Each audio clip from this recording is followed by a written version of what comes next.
Start here. Okay. All right, everybody. Welcome to another VEA Collaborative chat. I'm here with my good friend Dennis Duarte, Island One Martial Arts. But tell us a little about yourself. What do you teach and where you're from? So Dennis Duarte, been in the arts for roughly about 40 years overall. I teach out of my club in Pleasanton, Island One Martial Arts. I hold the rank of Chief Instructor under Grandmaster Harry Green in his one-on-one Filipino martial arts defensive system. And I also hold the rank of Sifu under Grandmaster Bob Gomez, Violent Style Kachikempo. And I'm actually currently training in the art of Serrata with Master Jeffrey Finder. Awesome, awesome. So I've known you since, I can't even remember when we first met. No, I don't. I don't know, but it seems like we've been, brothers from another mother for a while now. But for anyone who doesn't know Dennis, I'll tell you, is just an awesome guy, very supportive, very generous with his time. What I like about him is, although he has his own school where he's teaching out of, he's always available to help promote others. And that's kind of a theme that we like to have with the VEA Collaborative is really, it's, as you call it, it's a tribe. It's a tribe. No, it's really a tribe. And thank you for bringing that out, because I think, we've been in the martial arts for a long time. And no disrespect to anybody or any traditions out there, but for me, I'm 58. And I started when I was younger, then I had to take like a 17-year hiatus because of life. And then my son, of all people, got me back into it, and so I've been with it ever since. So as I've kind of gone through the different evolutions of martial arts, I found that I'm kind of that in-between guy. I'm not young enough to where I can do the time to be like a grandmaster or professor or something. Not that I wasn't chasing that, but it's always a goal, sure. Right? But I'm also too old to start that again. So I started looking at this going, okay, what do I want to do with my martial arts? And the seminar circuit came up. Started with the Gathering with Hanchi Bruce, then the IWA under Grandmaster Michael Smith. Then I found this wonderful thing called the VEA. What was it under Grandmaster? It was the Mace. The Mace. Yeah. I found this wonderful thing called the Mace, and I'm like, this is my people. These are my people. This is what I've been looking for. And you and I have been doing this ever since. Right? Yeah, and to go back to, so the Mace was a organization that my late instructor, the late GM Mark Gonzalez, started, called the Martial Arts Cultural Exchange. And in that vision, he wanted to create an atmosphere where people could come of all different styles. Part of it was to promote the Filipino martial arts, which is our base of our Dinos de Cuerda system under GM Mark Gonzalez, but also to have an opportunity where people can come and share the more traditional arts and systems. And so that's why he created the Mace event, the Martial Arts Cultural Exchange. Since his passing, in order to honor his spirit and keep that legacy alive, I created the VMAC, or the VEA Martial Arts Collaborative, so we could do that similar thing. That's something we do twice a year. And sometimes it's not just a martial arts event. It could be you come here and you learn the healing arts, right. Massage, massage therapy of that's under Professor Okazaki and Sifu Jiu-Jitsu, or we may do a stretching clinic, and I'm hoping to expand that out to different seminars. And as long as the people are of good spirit and mind, then I like to promote that so people come here under one roof and share. But along that vein, what do you like about these events? Like we're having today, we're having an event for my good friend Jim Frank Riamas. He's back there. We're running an event today, and that's for his organization. His organization in collaboration with the VMAT is hosting today's event. And but for you, what do you see the benefits out of something like that? Well, it's a good question. I was just going to actually segue into that. The reason I love these things is probably the same reason you do. We've been doing the arts for a long time. Sure. We have our base art. We understand how to defend ourselves. We have a curriculum that we can study and teach and share with other people. But, you want more. You need more. But I don't want to have to take another system or learn another system. So coming to these things, you get to pick up a nugget here or there. Take it back. It's like I play with it and I make it my own, or I incorporate it where I think I can. And then the key thing is you meet some wonderful people. I met Jeffrey Finder here, through the over the years, and him and I would chat, and I did not realize that Jeffrey was actually the guy in the bladed hand that you see in the Philippines. Yeah, the tournament, right? Yeah. And when I found that out several years later, because he's so low key, right? But I share a Jeffrey story because when you're at this level we are, not that we're anything great, we're just experienced and we're older and older. You want to add to it, but you don't want to learn somebody else's system just because you don't have the time, right? So when Jeffrey came in, when Jeffrey and I came together to train, it was because Grandmaster Green's system is based, the first five strikes are based in Serrano and Screamo. Sure. COVID hit, Senior Grandmaster Green is an older gentleman. I was not going to go around his wife or him during COVID, and Jeffrey lived like 20 minutes away. So I worked with Jeffrey to shore up my first five strikes, and now it's coming into a full-blown training of the art. But to answer your question directly, pull the nuggets and meet some wonderful people. I mean, there's, and I'm blessed. I am blessed because of you and others like you who do this, who allow that open exchange. The boundaries and the borders go down. I have a lot of GMs and professors that I know on a first name basis. Call them up and we laugh more than we talk martial arts. Yeah. That's what I love about this. You're right. It is a tribe, and we're doing good things. We're doing good things with this. Well, I'm really pleasantly surprised on how many people are willing to share their time. Yeah. You know, I think, at least when I started over 20-something years ago in martial arts, at least in the FMA community, there was factions. Yeah. You know, people were, mean dog you, and it wasn't that atmosphere of sharing and collaboration. Unlike it is today. And so, I think we as folks who've been in the martial arts for a long period of time really owe it to the next generation. We're setting that example. Yes, I agree. And so I think by having events like this, we do that. When people say, oh wow, when they become instructors or teachers, they're going to remember events like this, and they can hopefully carry on that torch of sharing. But yeah, I love the thing, and for me it's a little self-serving. It's I get to bring people here and see them train. I don't have to travel much. The cost of gas prices, it's kind of very cool. Exactly. We're very blessed to have this location, and I want to give a shout out to the Akaya family. Yes. My good friend Sensei Larry Akaya, his daughter Amy Akaya, who runs this gym at school. She lets me teach under the VEA Victorious Elite All-Star umbrella.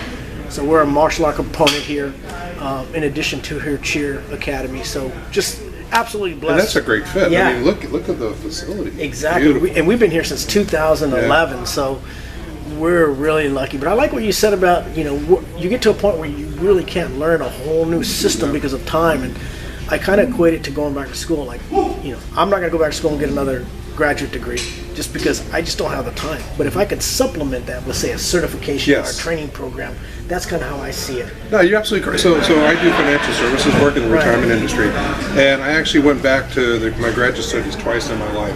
But like you said, it's like, okay, I got to go in, I got to do all this. And I'm like, I just don't have the time. Because I travel around, I'm a field guy, so I travel around. Everything west of Arizona is my territory, so I'm on the road a lot. 2 points to make about that. One, certifications are easier to get, and you get what you need, and that's what these are. Sure. It's like I'm watching Frank over there, Grandmaster Frank, work the inside block. I'm like, okay, I know that. Oh, I didn't know that. Yes. And then now that goes into I call it the crumbs, right? Yeah. So I call them the nuggets. The nuggets, yeah. So that I love about it, and also it gives you the ability to, when I'm out and about, I'm out this way, I'll come see you. I'll go see Grandmaster Carlito. I'll go see, Master Ron Saturno. I mean, there's people that we can go and just, hey, I got 10, 15 minutes, want to stop by and say hi. And you know how that goes. Yeah. It's like, so what are you working on? I'm working on the inside. Well, let me show you how we do it. And all of a sudden you're pulling more. But it's that openness and that tribe mentality that I absolutely love. You and I talked about this 8 years ago, I think, roughly, where it was just a passing conversation with the many that we have. Mike and I talk a lot. And you made a comment about club versus school. I don't know if you remember that or not. Probably not. No. Okay, so let me share with you. So we were talking, and it's like, I like to teach and I like to share. And you made the comment about, well, when you're going to open your school. And I said, well, it's going to be a club. And you go, that's better. But you never really told me why, because we had to part company real quick after that. And so I'm thinking, well, why is that better? And then I started realizing, Island One Martial Arts is a club, not a school. And here's why. if you have a school, there's an expectation that I'm going to teach you something, and you have to learn it that way, and you have to perform at a certain level. So you have test anxiety, the same things that we in the Western world, and probably the worldwide, our mindset is that when you have a school, there's like this regulation or this strict protocol that you have to follow. And I was never good at school. Although I went through it, I was never good at it. I like the club atmosphere because mine is a club where if you come, we're just going to play and train. If you want to show me something, great. If I want to show you something, great. But you come with an open heart and clear eyes, and you just want to just exchange and play and pick something up. Now, my trainees are people who I teach for rank, and I have 2 of those folks there. Thank you, ladies. But yeah, I like that club attitude versus a school attitude because I'm just Dennis. Yeah. And you're just Mike, and we're throwing stick and throwing knife and having a great time. Yeah, and the other reason I personally like the club atmosphere is because I have a full-time job. Same here. I'm a full-time dad. Same here. I've got community outreach stuff I do. And so for me, having the name school, and I started off as a school, but I feel like I was giving that term a disservice. To a certain degree, right? To a certain degree, because I'm not a brick and mortar institution that can be there all the time because I have other commitments. I got to put food on the table for my family, and that's through my work. And so I thought, but I still want to teach and pass on this art. And then I want it to be, I don't want it to be the type of school where anyone can come in. I want to be very selective on the individual and people who come through my door. So I gravitated more to the club atmosphere because I said, okay, this club means you're becoming part of my family. This means, by taking you on as a student, that you're going to come into my home. And that's a big trust thing for me. Yep. You're going to be around my family, my kids. I'm opening my home and my heart to you. And to me, I thought it was better served to be under this club umbrella. Because you say, I'm going to go to the club. And the club to me is a group of friends who just get together and train. Right. I just happen to be the teacher of that club or the head instructor. But at the same time, I'm just Mike. Exactly. So for example, to that point, and I absolutely agree with you. It's funny because, when I looked at this, I'm like you. I'm a control freak, but from a risk management standpoint. I don't want to bring anybody into the for lack of better words, inner circle. Sure. The cadre that hasn't been vetted. So, for instance, and this is not a plug for my club, but I'll just share with you how I do things. I don't care where you come with, whatever background you come in. The first 15 lessons are with me, one-on-one, and it's $25 per lesson because we got to make sure. First off, my time is valuable. Sure. Your time, you should pay for what you learn, and it's not about the money. It's more about the understanding that we're not just going to come here and drink beer for an hour and call it training. Sure. Okay. We can do that later. Yeah. But so the first 15 sessions are with me, and in that sessions we talk about basic. I don't even teach you anything other than maybe some basic boxing stuff, just some ideas. I want to look at your footwork, but they're anywhere from 45 minutes to an hour, and it's a time for me to vet you and you to vet me. Because after that 15 sessions, now you become a full-blown trainee. Then we go to $40 per session, and this is why I like the club session, the club mindset. When we meet, it's $40 per session. And if you paid for 3 sessions, or $120 in the month, the rest of the month is free. And I do that because I travel. So like today, like I told you, I'm coming for the April 1st, but Sunday I'm on a plane to San Diego. Yeah. I go into detail to share that with you because that I think is fair. Nothing against anybody who has a school, but if there's a school, brick and mortar school, there's like financial expectations they have to meet, right? Sure. I don't ever want that to be, for me, I don't ever want that to be an overshadowing aspect of why we do things. So, and I'm a mobile martial arts instructor, so I don't have a brick and mortar school. I'll train you in the park, your house, garage, or what have you. And I kind of like that because now it's like I'm on their, like if I go to their house, it's their garage, and I'm a guest there, but yet they feel more comfortable training. Sure. I can go on for hours. Yeah, so what led you to finally decide to start teaching? What was the kind of catalyst where you're like, you know what, I think I'm going to start a club? 2 things. First off, my teacher, Grandmaster Ring, goes, you got to teach. So, and that's just to perpetuate, and we had that conversation for a long time. As a proper student of him, you want to perpetuate what he's talking, just like you do with Grandmaster Ring. The other one was that in talking with you, because your model is what I'm following. It's a blend between you and Senior Grandmaster Green. It's the model where we're coming together just to play. So like I can do that versus having to go get a brick and mortar location and worry about rent and so forth. So it was going to start in 2020, then COVID hit. I waited a couple of years. I'm like, no, I need to do this because I need to start getting senior grandmaster stuff out there.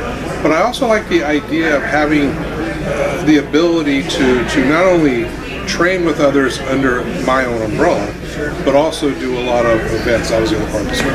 Well, I tell you, I mean, you taught here at an event one time, and I think it might have been, was it the Coley Conversation? Yeah, the Jim Ford. Okay, there was that one, and then there was another one where you talked about the shark bite. What was it? The Golden Dragon Ohana. Yeah, the Golden Dragon Ohana. Yeah. So in both those events, I really like the way you instruct. I feel like you take the time to break down the movement, you know, and I think a lot of times you may meet someone, and this is no ding on different instructors, but sometimes they'll go so quickly and so fast that you lose the intent of the movements, you know, and so I really appreciate where you're able to come in and you say, okay, this is what we do today, you know, and it's sometimes it's not overly fancy, but it's effective. It's combat effective. Why don't you talk about a little bit where you come from, your mindset, and I know you're going to probably mention a couple authors that we both like to read because we're both book lovers and book readers, but talk a little bit about what made you focus on the combative aspect of how you teach.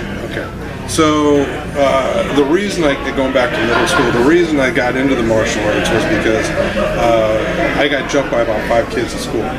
So it was warranted. I had a kind of a little mouthy kid. So you're an asshole. Yeah. Okay. Yeah. That was me in middle school. But I went to my dad and I said, "Hey, Pops," I said, "I need a knife." And he's like, "Boy, what?" He's from Hawaii, right? He said, "Boy, what do you need a knife for?" And I said, "Well, I got jumped at school, and and he goes, "Boy, I ain't going to give you no knife to take to school." Then my aunt was on the couch. She goes, "Hey, you ever thought about taking karate?" I said, "What, that Bruce Lee shit?" Yeah. And she's like, "Yeah." And I'm going, "Sure, whatever." She goes, there's a friend across the street who teaches out of his garage. And that gentleman was Jose. We called him Joe. And he was actually a Golden Dragon School of Karate instructor. So my first entry, I didn't know at the time, was entry through the Golden Dragon School of Karate. Decades later, I meet Senior Grandmaster Pete Morales, rest in peace, and became part of his organization. So when I took my first lesson, I was bit. Okay, so I, like we do, being, I'll use this term just as a matter of definition of intellectuals. We throw ourselves into it, right? So I read all the black belts I could get out of the books. I go to the library every day. What I found in the different and I went around and I trained at different dojos. Like I took Aikido for 6 months, Taekwondo for 6 months, boxing for 6 months, different things. I mean, I went around for like 2 years doing that because I was 2, maybe 3, because I wanted to see what would fit, and I found Kachikempo, which gave me what I needed. So doing that, coming up in the ranks, I'm like, okay, this is an aggressive art. It's a no bullshit art, but it was karate fighting. Okay. Now jump ahead. I come back to the martial arts with that 17-year hiatus. Spent some time in Oakland as a EMT medic in Oakland, as well as a patrol cadet. So I've seen the realities of working. Sure. This was during the 80s, during the drug wars. That shit was real. The stuff you see in the papers was real. So when I came back to it, I'm like, okay, I got a family. So my daughter, who's now 22, she's 5'4", 130 pounds. I'm jumping ahead here a lot, but culminating into this mindset you asked about is I deal in violence because, to quote Tim Larkin, if you're going to be met with violence, you have to meet it with violence. So everything I do is designed to be effective and violent, because you have to be violent in order to defend yourself. Now, some folks will disagree with that, and that's fine. I got no issue with that. I don't argue opinion. That's my opinion. So everything I get from Grandmaster Green, things I see you do, what I pick up here, I take it back and I run it through the mill of how is my 5'4", 130-pound young daughter going to be able to use this? And it's literally, my daughter would say, okay, what should I do? I said, put your thumb in your eye and wiggle until it pops. And she's like, Dad, I'm like, if you want to get away, to quote Grandmaster Ron Esteller of Esteller Martial Arts, escaping's not fighting. That was a big differentiator for me. When I heard Grandmaster Ron Esteller say that, I'm going, that's it. So All this stuff is designed around violence. It's designed to be practical, holding to the tradition with my trainees. They will learn the curriculum, but as we go through the curriculum and we break off into my flavor of that, that's where I am. A lot of times I tend to gravitate to those things I really enjoy, and so I sometimes ignore the principal aspects of the foundational stuff because I'm always thinking ahead. I'm like, okay, I'm going to do this. I picked up this nugget, and I'm trying to make it more combative. I'm trying to make it more efficient. But at the same time, sometimes I do a disservice to my students where I was like, okay, wait a minute. I got too carried away here. Let's go back to the roots of our system. You do that in front of your students, right? Absolutely. This is why your students love you. I know his students, they love him because of that reason. This is why I don't teach. I share. I'm going to mess up. Yeah. You just messed up. Yeah. But when you show that, all of a sudden it becomes a whole different dynamic, right? Because you remember coming up in the old days, you never questioned Sifu or Sensei. No. You never questioned them. Never a fan of that. Yeah. So, we're getting towards the end of this conversation, but real quick, just what does it feel like to be like a white belt? Because I learned under Master Jeff Finder. Frustrating.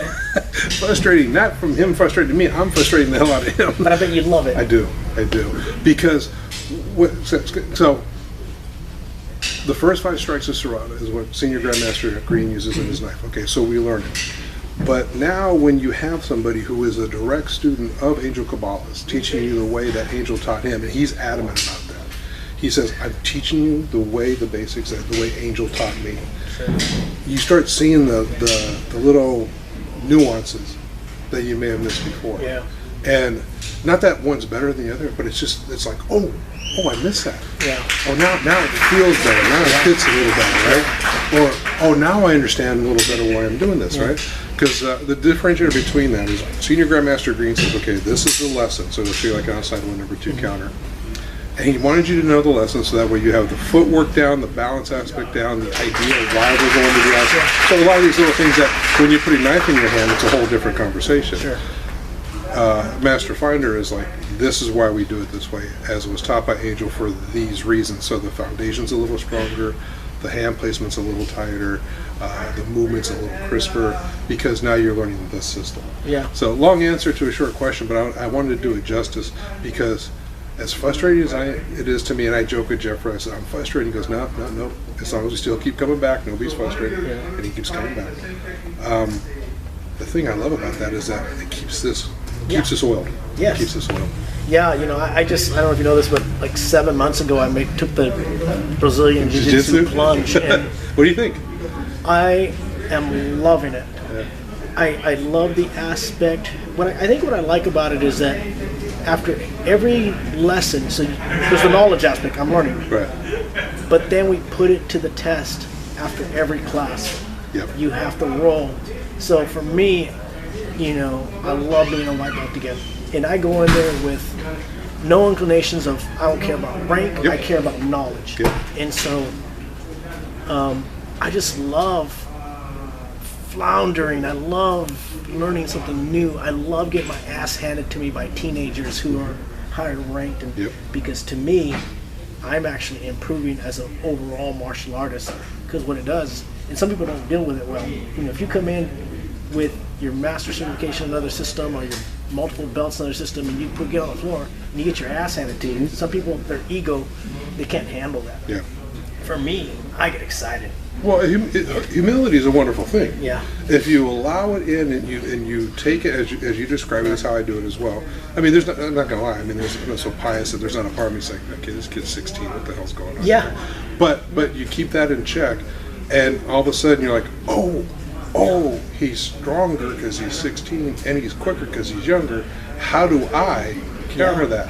And all of a sudden you start pulling from your own background, and that's what I love about it as well. So, and I like the technique of it. You know, the reason sometimes you get handed to you by these kids who are sometimes even weaker than you is because they're utilizing technique. Yes. And me having an engineering background, I'm thinking, I'll say, okay, how did you do that again? Yes. And they'll show me. Yeah. Everyone's carrying, and this quick plug, JG Academy, Manteca here, under Javier Gomez, his institution and schools.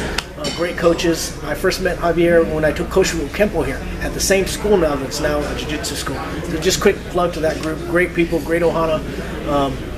But I'm enjoying the journey, and I get to take it with my son. Yeah, So that's the best. it's like on the ride there, we get to have these chats on the way home. We get to talk about things, and so to me, that's the biggest benefit of all is being on the floor training with my son is pretty cool to me because we're both white belts in the system. And, you know, and what better way to connect with your boy, right? Yeah. I mean, that's, to me, that's worth the price of admission, in my opinion. You know, we talk about that. You know, it's one of the things, my motto for our club is, you know, train to be strong, train to be confident, train to live unafraid. You don't say unafraid and not fearless, because that's a whole different mindset. You're always going to be afraid when you go into any type of combative situations. When I say train to be unafraid is learn to control that. Yeah. And that's the focus, because it's not just the movement. We can teach everybody the movements in a year, but to be a combatant, to be a martial artist, to be able to utilize that in a combative situation, it's a matter of pressure testing. Oh, absolutely. And you got to start that early on, and I do. I mean, I got foam fighting sticks, and as soon as they learn something, they're like, all right, block it. And I'm swinging on them. And these are like, both my trainees are women. One's about 5'9", one's about 5'4". The one I'm speaking of is big as 5'4", about a $20.25, and I'm swinging on her. Yeah. You know, I got you know, plastic arm bars because I want her to swing on me, and that when you see it, right, you go, block this, and you throw it, all of a sudden she's, bam, and you hear that crack, and they give you that smile. Yeah. Well, I think it's important too, because, you know, once again, I'm quoting Lieutenant Colonel Grossman now on Killing. His book, he talks about how great book, by the way. Get it if you don't have it. Sorry. You have to train the mind and the psychological aspect of being under duress. I remember the first time I had to use my martial arts. This guy was hitting the guy with the Jack Daniels bottle, and next thing I know, I did a takedown, disarm. But afterwards, the adrenaline dump of that experience, you know, we were training under duress, so I think I handled it a little better, but still, if you don't train for duress like that, I think, you know, people sometimes even get sick from it. You know, you've got to condition yourself to be under duress. You know, that way when a situation happens and you feel this fear, you say, okay, this is normal. Now what am I going to do to respond? You know, and I think that's great. So I don't know, great conversation. Yeah. I know you're going to be out here in April. We have our April event. You're going to be teaching in the lineup. Yes, sir. Any last minute words or comments you'd like to say?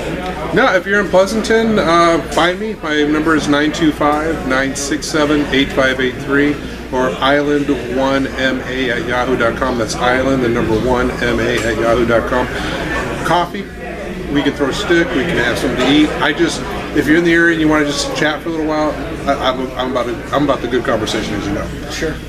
But I'm just Dennis, or Denny to some folks, and I have a club called Island Martial Arts. That's the mindset we train under, and we're just, like me and Mike talk about all the time, we're just here with these folks to just make everybody better. We want the pie to get bigger. We just don't want a bigger slice of the pie. Awesome. What a great way to end that segment. Thank you. It was great to have you here, and I'll see you in April. And look him up, everybody. Dennis Duarte, my good friend. I like to call him Double D. I'll take it. So yeah, look him up, and hopefully we'll see you here in April. You want to come see him teach, come train with him. I'll be posting a Colleague Conversations video where they talk to him a little more than what I talked to him here, and you can kind of see his background. And in that one, there's a demo that he showcases kind of what he does. So, you know, feel free to check out Colleague Conversations and their content to find out more about this man. Thank you, Mike. Thank you, everybody. Take care.